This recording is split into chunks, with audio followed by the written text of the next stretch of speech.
സ്വകാര്യ ബസ്സുടമകൾ ജൂലൈ 8-ന് സൂചനാ പണിമുടക്ക് നടത്തും. ആലപ്പുഴ ജില്ലയിലെ എല്ലാ സ്വകാര്യ ബസ്സുകളും സർവീസ് നിർത്തിവെക്കുമെന്ന് സംയുക്ത സമരസമിതി ഭാരവാഹികൾ അറിയിച്ചു.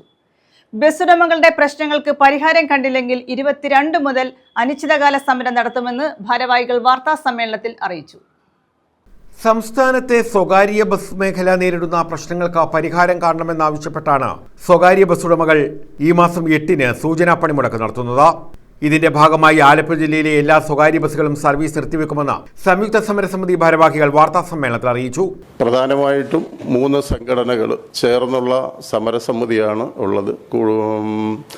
ആ സമരസമിതി നിരവധി തവണ കേരളത്തിലെ മാറി മാറി വരുന്ന ട്രാൻസ്പോർട്ട് മന്ത്രിമാർക്കും അതേപോലെ തന്നെ തൊഴിൽ മന്ത്രിക്കും കേരളത്തിലെ മുഖ്യമന്ത്രിക്കുമൊക്കെ നിരവധി തവണ കേരളത്തിലെ സ്വകാര്യ ബസ് മേഖല അനുഭവിക്കുന്ന ബുദ്ധിമുട്ടുകൾ, നഷ്ടങ്ങൾ ഒക്കെ നിരത്തിക്കൊണ്ട് നിരവധി തവണ അപേക്ഷ കൊടുത്തിട്ടും ഇത് സംബന്ധിച്ച് ചർച്ച ചെയ്യാനോ യാതൊരു നടപടിയും ഇതിന് അനുകൂലമായി സ്വീകരിക്കാനോ ഈ ട്രാൻസ്പോർട്ട് മന്ത്രിമാരും ബന്ധപ്പെട്ട ഗവൺമെൻറ്റും തയ്യാറാകാത്ത ഒരു സാഹചര്യത്തിൽ സമരം ചെയ്യാതെ, ബസ് നിർത്തിവെച്ചുള്ള സമരം ചെയ്യാതെ, ജനങ്ങളെ ബുദ്ധിമുട്ടിച്ചുള്ള, തൊഴിലാളികളെ ബുദ്ധിമുട്ടിച്ചുള്ള സമരം ചെയ്യാതെ ഈ ആവശ്യങ്ങൾ നേടിയെടുക്കാൻ വേണ്ടി പലതരത്തിലുള്ള സമരമാർഗങ്ങൾ കഴിഞ്ഞ കുറേ വർഷമായി നടത്തി. 2 ആഴ്ചയ്ക്കകം പ്രശ്നങ്ങൾക്ക് പരിഹാരമുണ്ടായില്ലെങ്കിൽ ജൂലൈ 22 മുതൽ അനിശ്ചിതകാല സമരം നടത്താനാണ് തീരുമാനം.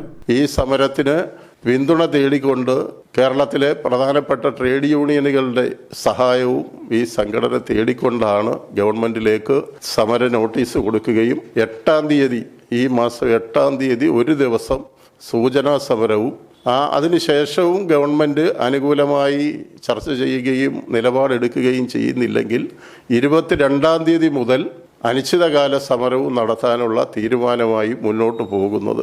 ലിമിറ്റഡ് സ്റ്റോപ്പ്, ദീർഘദൂര ബസ് സർവീസ് പെർമിറ്റുകൾ അതേപടി പുതുക്കി നൽകുക, വിദ്യാർത്ഥി ടിക്കറ്റ് നിരക്കുകൾ വർദ്ധിപ്പിക്കുക, ബസ് ജീവനക്കാർക്ക് PCC വേണമെന്ന നിയമം പിൻവലിക്കുക, ഇ-ചലാൻ വഴിയുള്ള അന്യായമായ പിഴ ചുമത്തൽ അവസാനിപ്പിക്കുക എന്നീ ആവശ്യങ്ങൾ ഉന്നയിച്ചാണ് സ്വകാര്യ ബസ്സുകൾ പണിമുടക്കുന്നതെന്ന് ഭാരവാഹികൾ പറഞ്ഞു. സാധാരണ യാത്രക്കാരുടെ ചാർജ് വർദ്ധിപ്പിക്കണം എന്നുള്ളതായിരുന്നു പ്രധാന ആവശ്യം ഉന്നയിച്ചുകൊണ്ടിരുന്നത്. ഇത്തവണ ഞങ്ങളുടെ ആവശ്യം സാധാരണ യാത്രക്കാരുടെ ബസ് ചാർജ് വർദ്ധിപ്പിക്കേണ്ട എന്ന് തന്നെയാണ് ഗവൺമെൻറ്റിനോട് ആവശ്യപ്പെട്ടിരിക്കുന്നത്. വിദ്യാർത്ഥികളുടെ ചാർജ് വലിയ യാത്രക്കാരുടെ ചാർജിൻ്റെ 50% വർദ്ധിപ്പിക്കണം. News bureau, Alappuzha.